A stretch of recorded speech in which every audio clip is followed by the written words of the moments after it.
देखिए हम आज यहाँ पे प्रोटेस्ट के लिए आए हैं। 9 अप्रैल का दिन पाकिस्तान की तारीख का स्याह-तरीन दिन था, जिस दिन एक जमहूरी हुकूमत को हटा के उसके ऊपर शब खून मारा गया और हमारे कप्तान को हटा के उसको उस स्टेज पे खड़ा किया गया, उस दोराहे पे खड़ा किया जहाँ पे उसने ये डिसाइड करना था कि आया उसने टीपू सुल्तान का रास्ता अपनाना है कि बहादुर शाह जफ़र का। तो उसने टीपू सुल्तान का रास्ता अपनाया, उसने पाकिस्तान की बका के लिए जंग लड़ी और हम आज इस प्रोटेस्ट के लिए यहाँ पे आए हुए हैं और हम ये मुतालबा करते हैं पाकिस्तान गवर्नमेंट से कि वो ओवरसीज़ पाकिस्तानियों का जो वोट का हक है उसे ना छीना जाए। Thank you. तो उनसे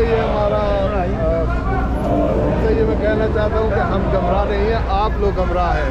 हम बैरून मुल्क रहकर हम पाकिस्तान की खिदमत करते हैं।